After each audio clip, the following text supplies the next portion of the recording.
Hello, everybody. Welcome to Nintendo Expansion Pass here on Boss Rush Media. I'm your host, the Lights Excited Eddie V. Joining me is the one, the only Bossman himself, Mr. Corey Dirrig. Hello, good sir.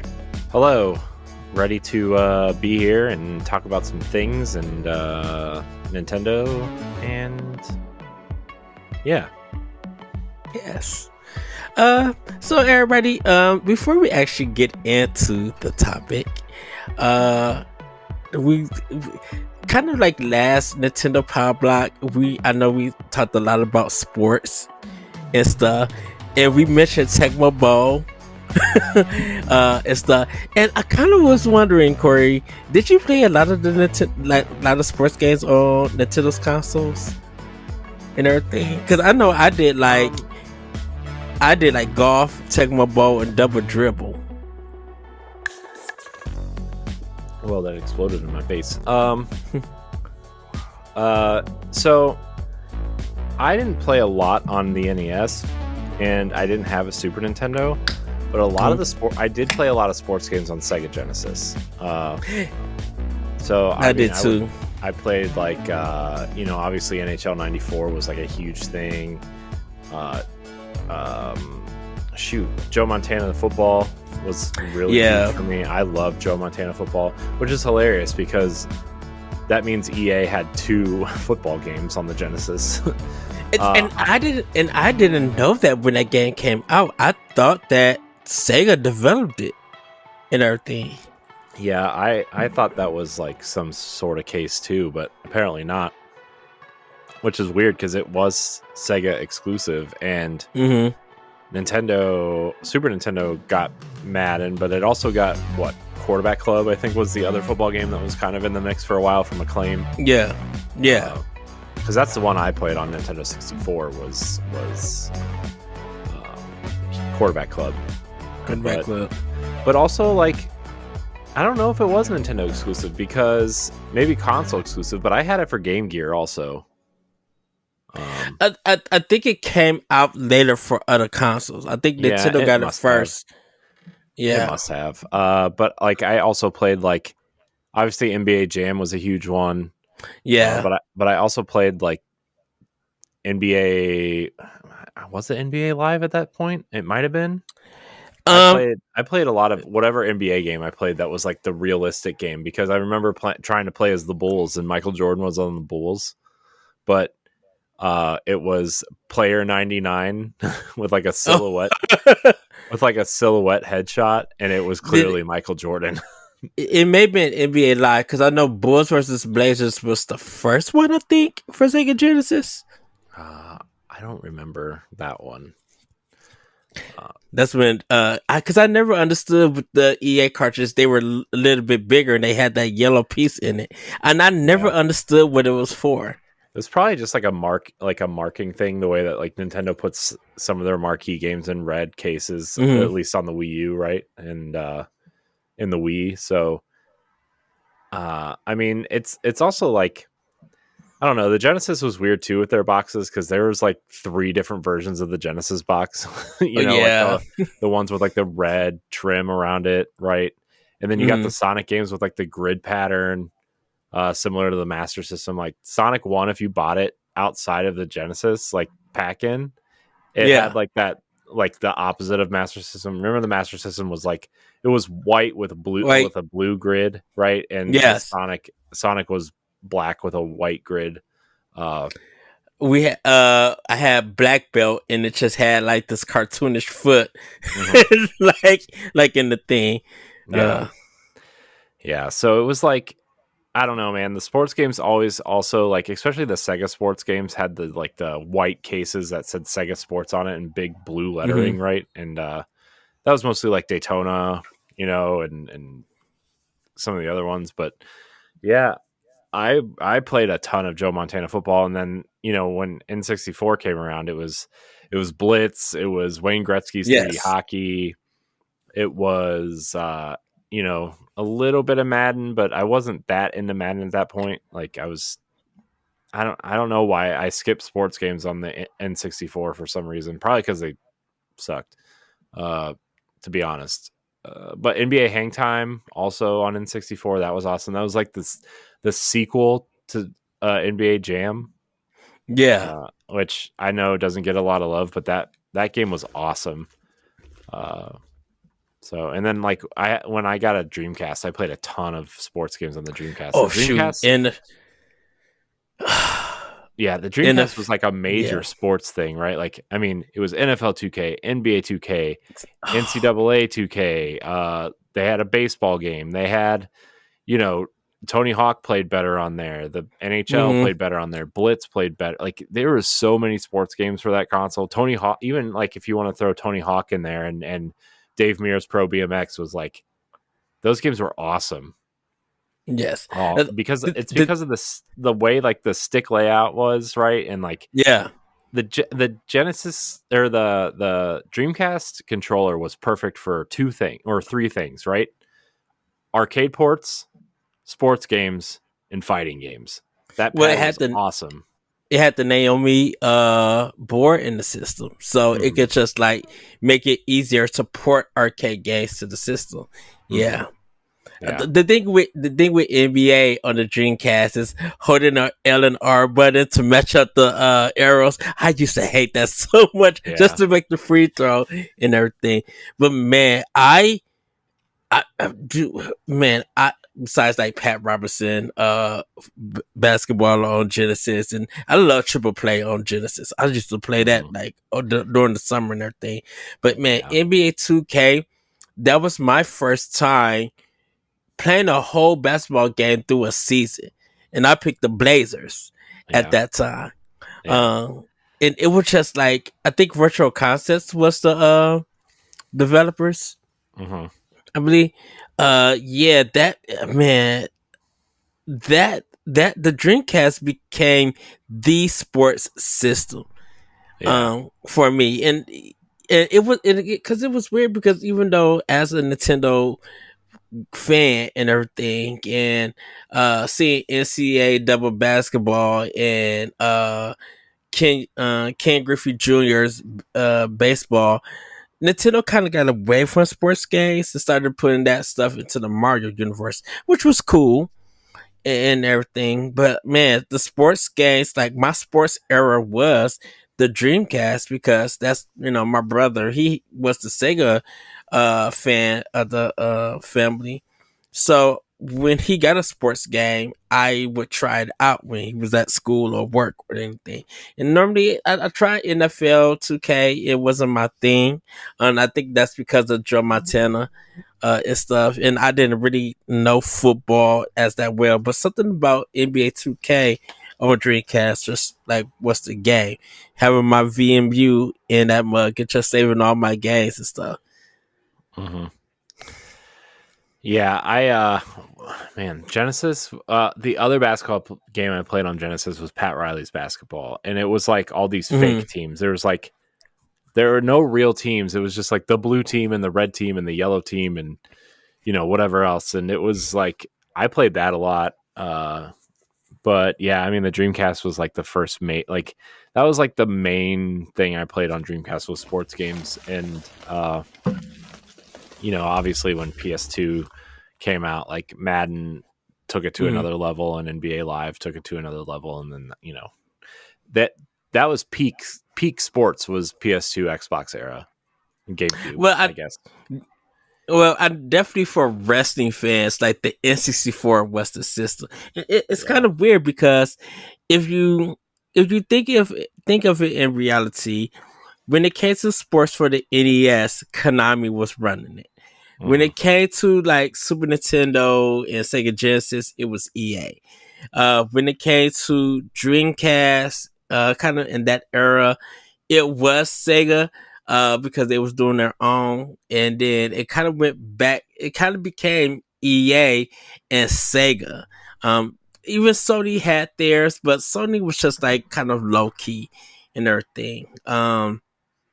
Because the only one that really came out of it as a success was the MLB the Show, for Sony. That's not a knock against or knock against them or anything, but like with sports, they were really good at baseball than anybody else. But then just like I said, in '64 had the wrestling games, uh, um, Yeah, then it's just it, I think once Sega started putting like the $20 version of NFL 2K and all of that stuff that happened with the NFL at EA, um, that kind of destroyed football games for a lot of people because that exclusivity went straight to EA, and they're the only ones that could make the game. And now it's kind of like, uh, in a sense, Yeah. So, Man, sports games, man. What happened? well, yeah, because I Where's Punch Out? definitely, yeah, because I'm like, because Nintendo, and we're going to get into our topic. Speaking of like new IPs, for the Nintendo Switch, I kind of wondered why didn't we get a Punch Out game? We got Punch Out for We got Nintendo, of Arms. course. That's what we got. Which like reminds me, like Arms was like the perfect kind of like. No, I'm not saying Arms was perfect. It was far from perfect. But I mean, like, based on like what the game was about, like, where was Little Mac and like the Punch Out characters? Like, you could have easily included some of them in there, right? Like as Easter eggs or, whatever. Like, I mean, Punch Out on the Wii was awesome. The Wii Punch Out was so good. Like, I would take an HD port of that. Yes. So I don't know, man. These dormant IPs from Nintendo, they put out a new game every month. Like, where are these dormant IPs, man? Even if it was just like a $20 download of like like a download of Punch Out, like a $20 to $30, download game, right? Download only, and updated like hand drawn art for all the characters, and I think that'd be really cool. Well, I think with a lot of new directors leading games at Nintendo nowadays, it's interesting to see will anyone take the reign to take Punch Out and do something and like bring it back and do something new with it. Yeah. And stuff. Treat it with some new graphics or anything. Because I think people would buy it and play it. Like, it got high ratings for the Wii, so I think it's time. Definitely with the Joy Cons and stuff, definitely with Ring Fit, like you said, and Arms. I think people are ready to move in games like that, and actually probably get like strengthened, punching in the air and stuff, and practicing. Yeah. I don't understand. Even in like the fitness boxing games too, right? Like, why isn't Little Mac like an avatar in that or something? Yeah, and then we got with WarioWare Move It, where you literally have to play the game using your whole body. From what I've seen, those ideas could be incorporated into a new Punch Out. So, one other sports game I want to shout out, if we are going to move topics, is Fight Night, the Fight Night series. It was, I think it started on, I don't know when it started. It must have been, well, it used to be Knockout Kings, I guess, for PS1 and PS2, okay, right? And then it transitioned into Fight Night. Round 3 specifically on Xbox 360 was like mind-blowingly like how realistic that looked at the time, and it still looks amazing. I mean, Fight Night Champion, I think, is backwards compatible on Xbox through EA Play, and those games still look phenomenal, man. Like, that might be one of the first games I ever 100% or 1K'd on Xbox. That game was incredibly good looking. I know Ready to Rumble is a memorable one for a lot of people. Yeah. Ready to Rumble on Dreamcast too, man. And Round 2. Yeah, I played Rocky on the Master System. I had Rocky on Master System. I could get to the last boxer, but could never beat him. Oh, I was terrible at it. Yeah, I got to the first, the second one, Mm-hmm. cause I think Apollo was like the second one to fight, but it was a Russian one for the third player and everything, and I Yeah, was just like, Ivan uh, Drago yeah, and I kills Apollo couldn't. Creed in Rocky Four. Spoilers for a 50-year-old movie.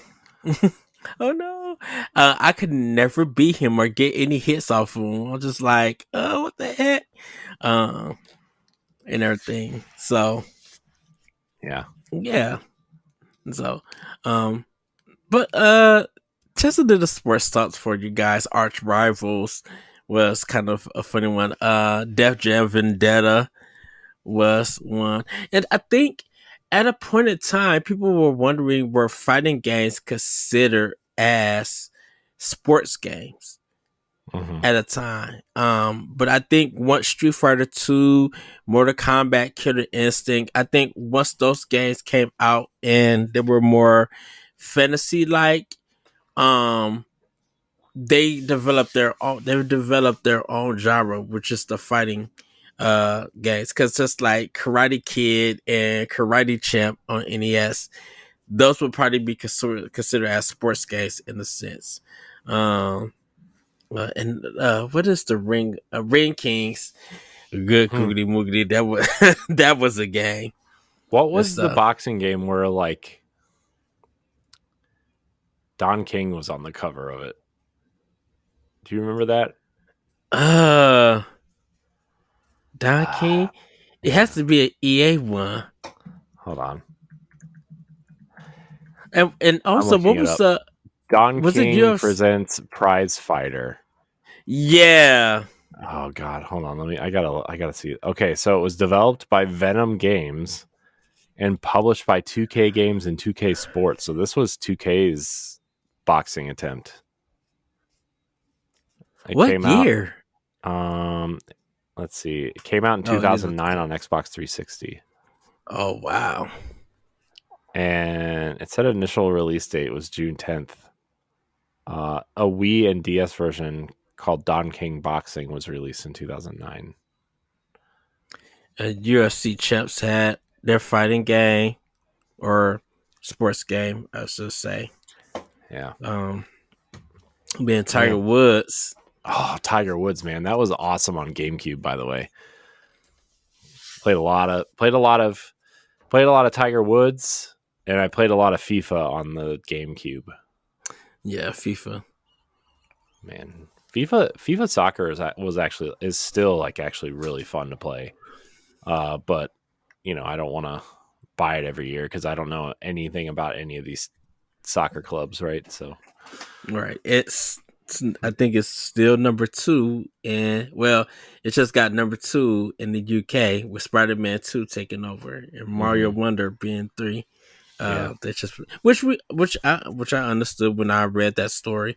I was just like, UK is more of a PlayStation uh yeah, kind of community, kind of fan base or player yeah, base, I should say. yeah. Xbox really doesn't have any kind of hold over there. Although it sold really well when Starfield came out. That's So, good. um, So but yeah, I mean, when it comes to Nintendo in the UK, like I don't know, PlayStation just has a huge hold over there for some reason. Like I mean, obviously it does here too, but I mean, hmm plays that's like PlayStation's biggest market is the UK in terms of percentage of sales. well, it kind of the PlayStation kind of replaced the Mega system, the Mega Drive, which is the Hmm. Sega Master System, or the name of their consoles Genesis, like Sega Genesis and stuff yeah, like that. So um, it kind of replaced those games and everything. I think Xbox and Nintendo were just still.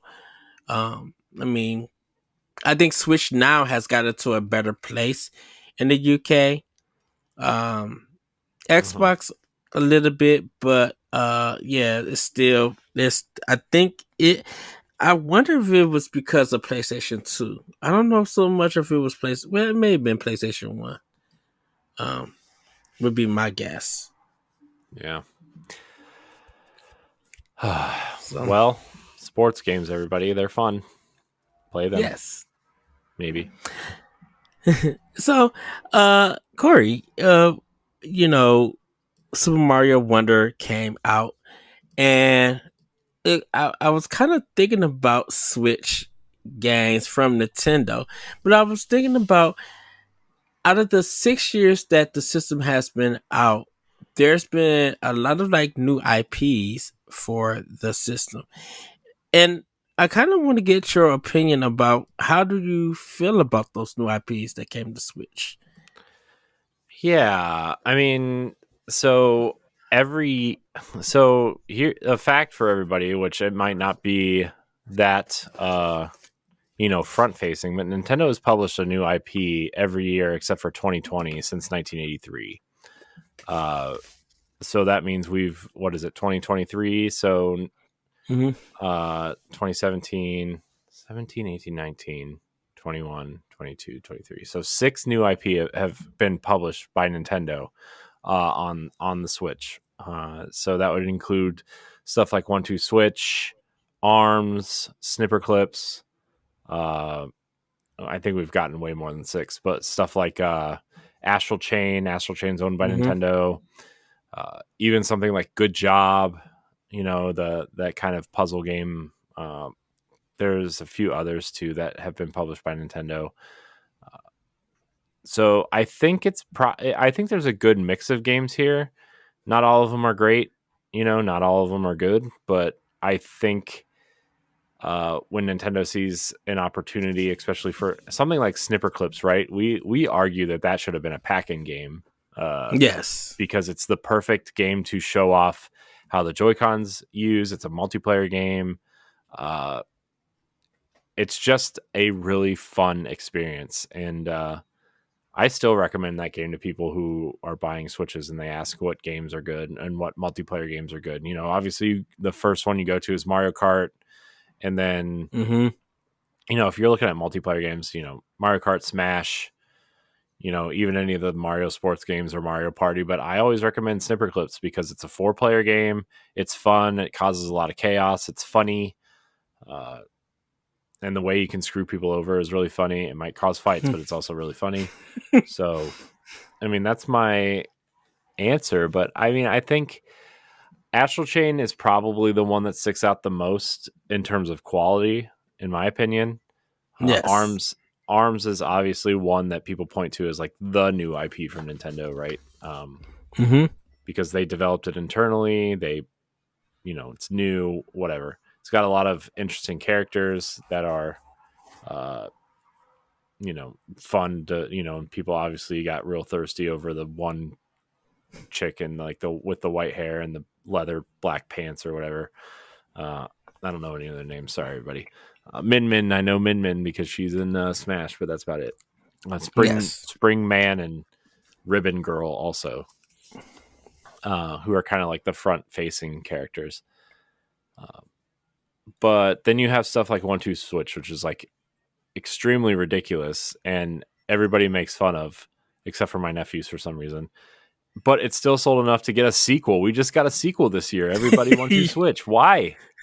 That I don't know who brought it. Like no one talked about it after it came out. Just like, oh, that game came out. Oh, well, I think the first one sold like 2 million units or something. So, and it was probably dirt cheap to make because it's all FMV, right? I gotta look this up. 1-2 Switch total sales.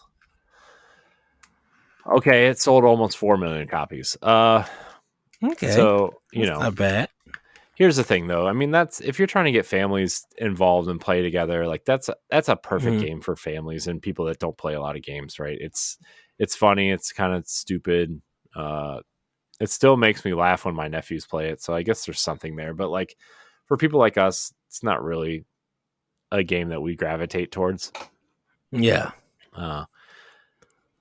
I do think though that the best new IP they published so far is Astral Chain. I think that game is, it's one of the games that I almost wish that the game was on a different console because I think that game at 60 frames a second and like that game would look beautiful in 4K.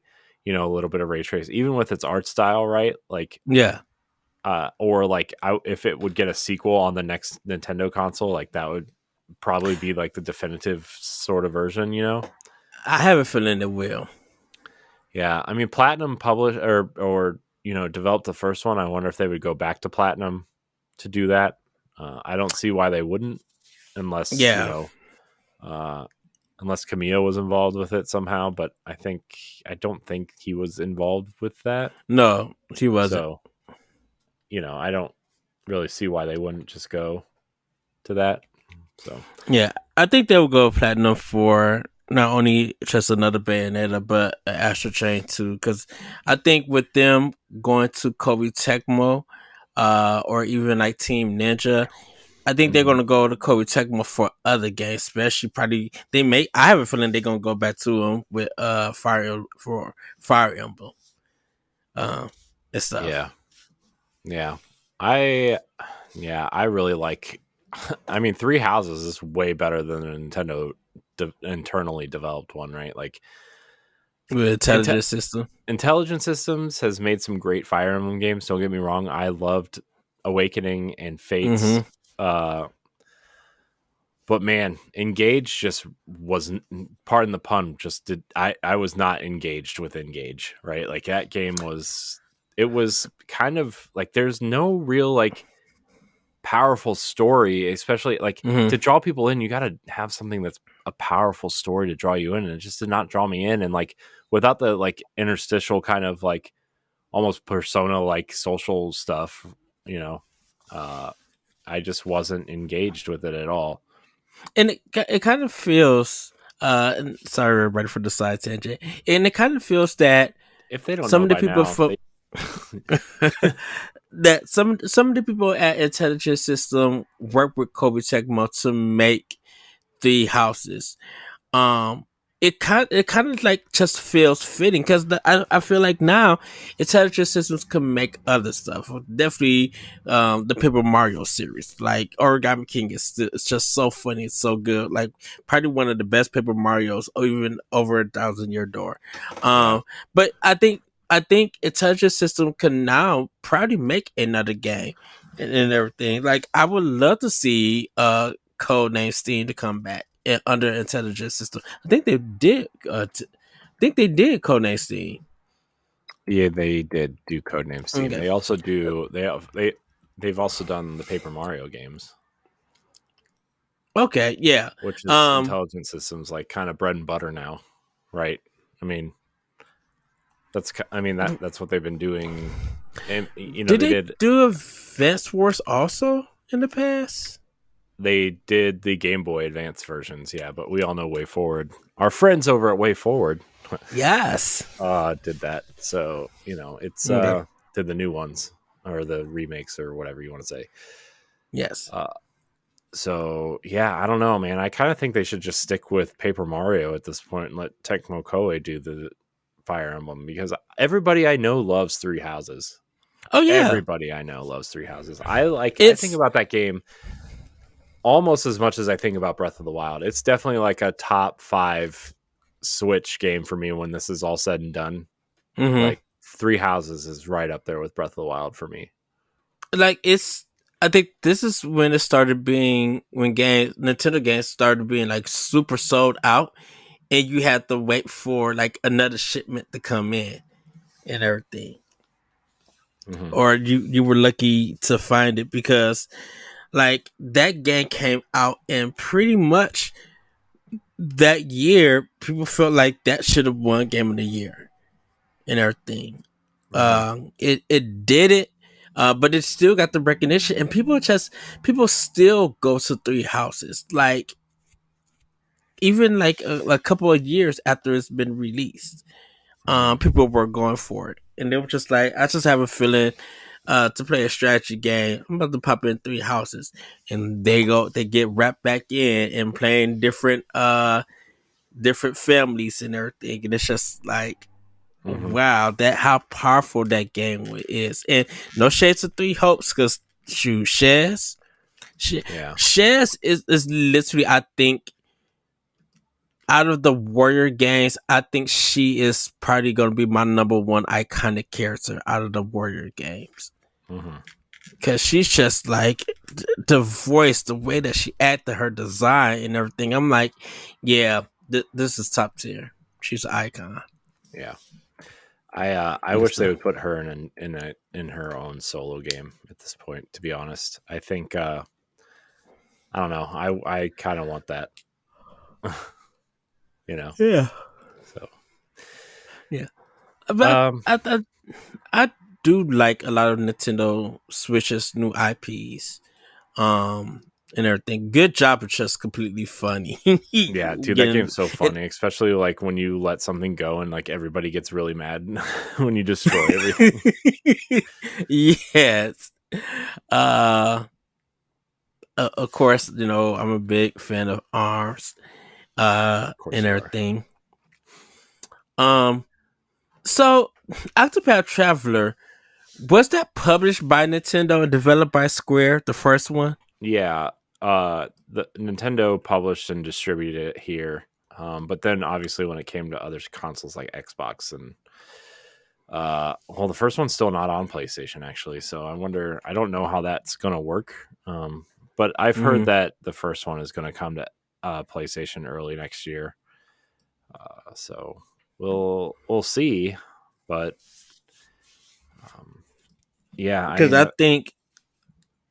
Oh, go ahead, Corey. I was just gonna say like Octopath was like, man, that reveal of that game was amazing. I think the reveal was more more enticing than the actual game was, to be honest. I Mm-hmm. didn't really care for the game all that much, but it's definitely like, if you like JRPGs, this is a great one, right? Like I want JRPGs are like a genre that I used to love that I wish I still loved, and I just don't have the patience for them anymore, right? Because they're all like 3,000 hours long, and but yeah, I mean, Octopath Traveler is an amazing looking game. I love that art style. I think the characters were interesting from what I played, right? Mm-hmm. So And then Octopath Traveler 2. Goodness, that's going to show up on a lot of people game of the year, because a lot of people now just get into it and they're hearing the music and getting the stories and the voice acting. Like, and I gotta say, Xbox players next year, they're going to be in for a good ride. yeah, man, I And keep everything. forgetting like Final Fantasy 14 is coming to Xbox next year. Yeah. I will try it. I will definitely try it. It no, it just doesn't. It doesn't feel like my cup of tea. Yeah, it doesn't really feel like And mine everything. either, but I feel like I need to do my due diligence for that game because it's been a game that I've been really interested in. Like Mm-hmm. just from like I'm keeping up with this game from like a bird's eye view sort of thing, right? I mean, Yeah. gosh, remember when 14 launched? It was a disaster. And then they like the cool thing about that game too is like they actually like in this new version of new, I guess in quotes, version of 14, they actually used that like reset in the lore.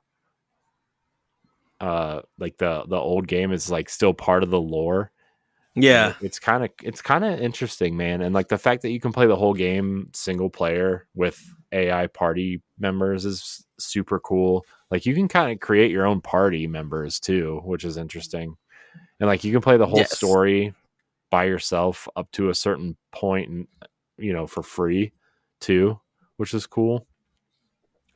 So that's how you get people in, Yeah. man. There's a video.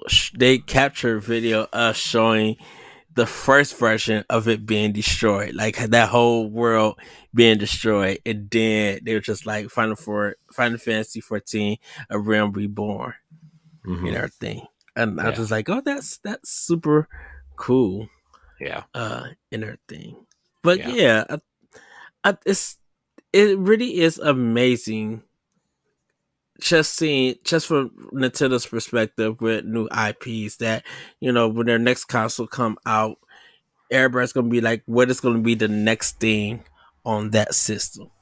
Yeah. and everything. I think once we find out the specs and games and how the system looks and what it could do, how it incorporates different ways of playing and stuff, I think we'll get a good idea of some new IP and stuff. Because like if we were going to do a sequel to Snipper Clips, their next console would be a good one.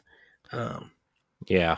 I mean, here's the thing about For it. Snipper Clips though, like you could use the same mechanics. You don't have to have anything different. You just create a bunch of new puzzles for $20, right? And that would be, Mm-hmm. oh man, Snipper Clips so good. Everybody Yeah. should play Snipper Clips, especially if you have a friend. I don't have friends, but I still enjoyed it. Hey, you got me. Yeah. Hey. Oh man. Yeah, So their new IP. I think overall Nintendo's done a pretty decent job with their new IP this gen. At least it's all quality. Quality yes. Nintendo style quality, and not just a bunch of junk like some companies put out. I mean, it's very rare these days that new IP is junk because like you really want it to stand out. But like, Mm-hmm. I think with new IP, it has to hit like a 9, like a 9, 8 or a 9 to be. I would just say 9 in general to be noticed by people, right? Like, and like look at Immortals of Avium. Like that game looks awesome. It has like a 70 something on Metacritic, maybe a high 60s. I don't really remember, but like I thought that game looked awesome, and like it didn't sell anything, and like they had to eliminate half their studio just to survive, which is terrible. And your new IP has to be stellar to stand out these days, which is why like I know people want new IP, but nobody buys new IP, so that people keep reverting back to like known quantities, and it's kind of,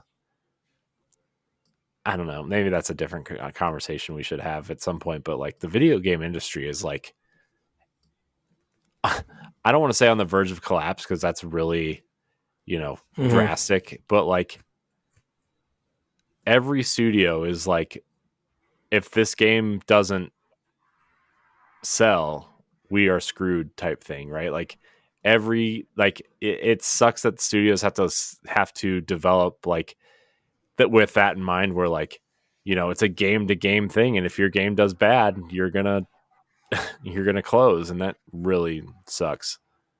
um, Well, I I don't know if I think I asked this on for a Boss Rush podcast. Um, about like a lot when the restructuring was happening besides Nintendo. It kind of got me thinking. I'm like, is this going to be a DS situation? Um, where some companies will have to probably make a small game for DS and it puts them back in the black. Like Majesco, how they did with Cookie Mama and stuff. yeah, well, I Um, mean, with like especially back, let's you know especially back then, you could make a game, a small game for DS or 3DS or something on a smaller budget, right? Whereas like mhm. the console games have, especially you look at PlayStation's budget for games or Xboxes, like they're in like the hundreds of millions. Like we saw that stuff during the FTC case where like Horizon cost $228 million to make, and God of War was like just north of 200 million. And like you have to sell, now granted these games did, because PlayStation's games are, for the most part, quality in terms of like production and if nothing else, right? Like Yeah. those games sold, but like imagine if God of War only sold like 4 million units total. Like Santa Monica would be screwed, you know? Like there would be layoffs. I mean, we've seen Sony just closed studios just because, right? Like what studio did they just close? The Concrete Genie team, Pixel Opus, just Oh, closed them.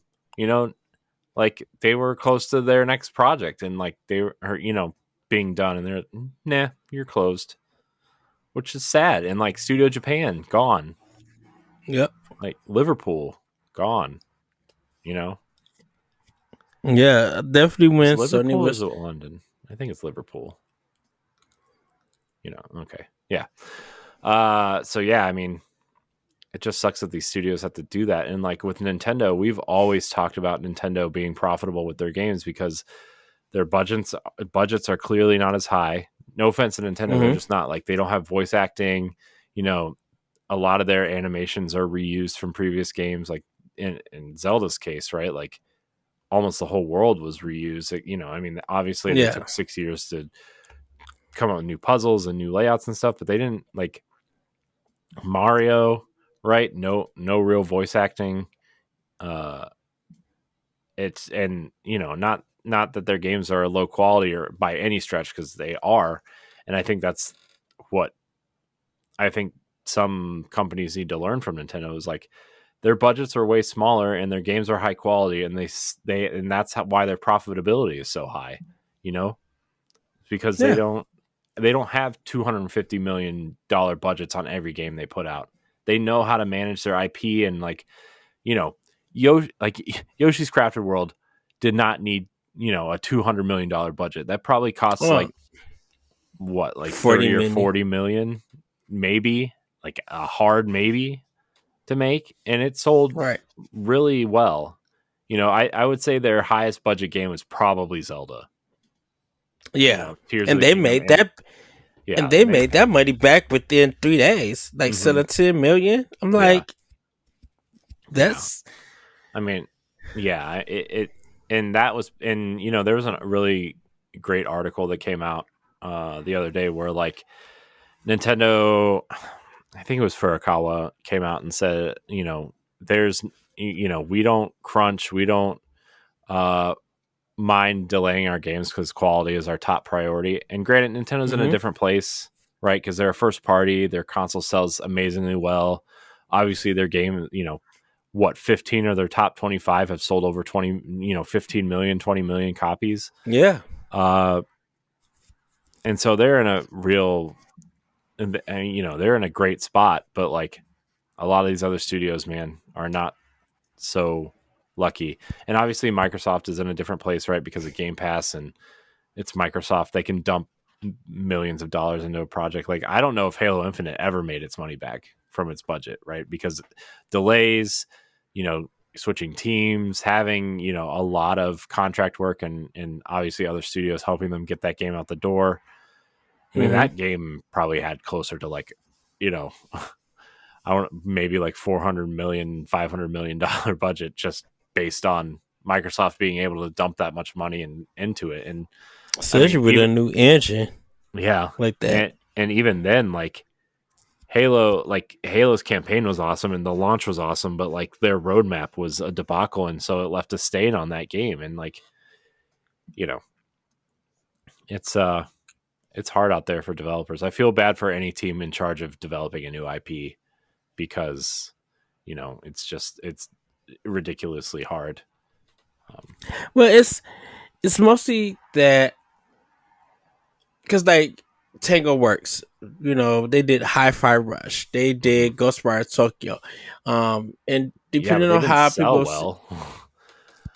true, um, but you Deathloop know, also, like you know, Deathloop, Arcane. you know, and it's just like looking at Xbox's like new IPs, at least um out of them, like Hi-Fi Rush is a big hit. There's Mhm. no knocking that and everything. And because Yeah, but the there's budget no also sales wasn't as numbers. high, right? Right, I mean, Hi-Fi Rush did not have a Starfield size budget, right? I mean, they made that game for right, what 20 million, I think, or 30 million or something. You know, right, it came to Game Pass. It sold, I think it sold, you know, around 2 million copies between Steam and you know people buying it on Xbox if they don't right. have Game Pass. Like, And that's one thing that Microsoft has mhm. is that their stuff is on Steam also. So Yeah, they could recoup sales do Steam. yeah. Um And you know, we talk about it all the time on this show, right? Where like, you know the goal in the 90s, you know, was to sell 1 million units and you would be considered a mhm. huge success. Yep. I think you need to hit 1 million units just to survive today. You know, a lot of these games, you look at Nintendo you know, Xbox is kind of an exception, I guess, because of Game Pass. But although their games sell incredibly well on Steam, and then you look at PlayStation, like 10 million is a success, right? It's specific games like 5 to 6 to 7 million is a success. 10 million is a success. 1 million, you're like, on that game should have sold probably like 7 or 8 million. That's a survivability thing now. Right. Uh, there was just reported, Lords of the Fallen and Liza P, and Sea of Stars. They all hit cross over 1 million, and those are not Lords of the Fallen. That's not so much a They new just IP. announced Lords of the Fallen just announced they sold 1 million units today. Yeah, yeah. Um, those games, like, even though they come from like an indie slash third party kind of um developer, when you hear those numbers, you see developers posting that. Spider-Man did 2.5 and everything, with most of the sales coming from the UK. And that's a big number for them. We don't know anything about Mario just yet. Nintendo hasn't reported anything, or Famitsu hasn't reported anything. Um, but like, when a new IP could hit over 1 million, and that be considered as a good success to them, that means that they did something right, Mm-hmm. and to them, they're just probably they're probably all on a hope and prayer that they were able to even hit 1 million, so that studio could keep going and everything. And then it's just like, we hit 1 million, whether you want to consider it as luck or not, but we still gotta go. We still gotta market this game. We still gotta get it talked about and get it into people's hands and stuff. And like, when Nintendo's new IP, Nintendo Directs are a big thing for their marketing, and even at times, like, even if it's been a while, they'll show trailers in a montage 3 months after the game came out to remind you, yeah, we got this game and Mm-hmm. stuff.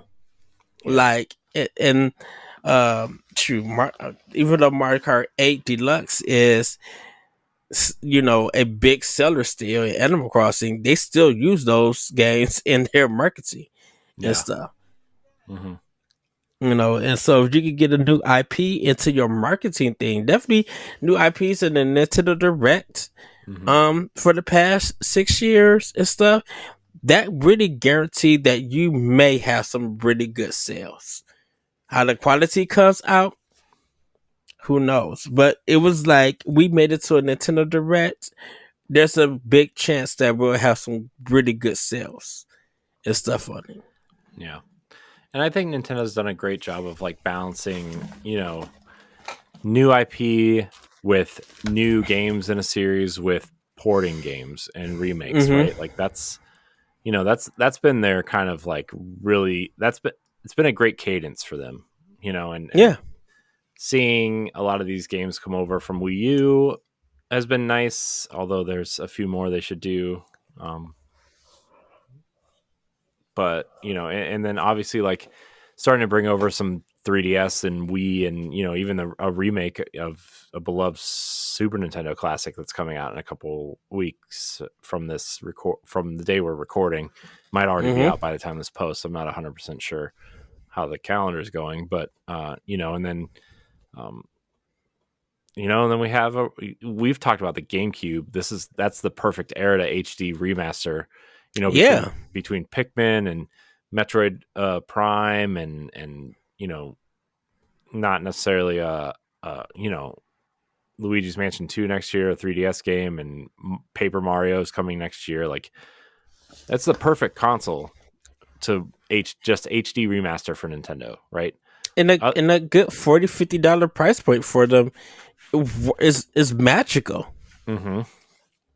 Yeah, I mean, you sell all these HD remasters at $40, and maybe your higher profile ones, like, if they ever did like Zelda, right? I mean, obviously those games have already been done for Wii U, but like, you bring those over for $50 a piece, right? Like, Mm-hmm.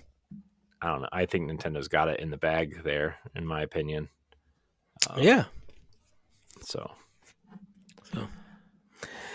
Well, everybody, that's going to be it for this episode of Nintendo Expansion Pass. Thank you, Corey, for having this discussion. It's just been on my mind, just thinking about new IPs for Nintendo. And let me ask you this before we get out of here. Go ahead. Do you think Nintendo should like launch with a new IP with the next console? Like, yes, even if it's not like a $60 or $70 game, right? Like something, even something as small as like Snipper Clips or Box Boy or something. Like, I don't know. I feel like they need something that, especially if it's like a Switch 2 and like the Joy-Cons are still around and that type of thing. Like, they need a pack-in multiplayer experience like Nintendo Land or Wii Sports or something like that, right? I think like for a pack-in, I think they could do like Wii Sports and stuff. But like for a new game for launch, yes, they should have one because like when Super Nintendo came out, the new IP was Pilot Wings, and stuff. And so I think being a new system and giving something new for a console, with their release is kind of expected, but B really give a chance for that IP to maybe create a new genre, maybe start another series and stuff that people could actually get into, and help sell the system. I think with a new IP at launch, people are willing to give it a fair shake and everything. I mean, when PS4 came out, even though Killzone was the big thing, the new IP really was Returnal. Not Returnal. What is that game? That came on PS4. It was a Resogun. That was the system seller for PlayStation 4, and that was a new IP. Yeah. So, man, Resogun was really good. If you have a PlayStation 4 or 5, you should play Resogun from Housemarque. Yeah. Really good. Yeah. It's like a side-scrolling, like, not really side-scrolling, but like the game is kind of set on this cylinder, and you have to like, it's kind of like a shoot 'em up, but on this cylinder, and you have to save people. It's really fun. Just play it. Play it. Yeah. So, but everybody, that's going to be it for Nintendo Expansion Pass. Have a great week. Have a great weekend, and we'll see you next time. Bye, everybody. Goodbye. If you want to be a Patreon producer, head on over to patreon.com/BossRushMedia, and find out which tier is right for you. Our Patreon producers at the $5 tier or higher for this month are Adriel Munger, Celeste Roberts, Christian S., Sana Dirrig, Francisco Santillan, and Rebecca Jewell. Thank you for your continued support.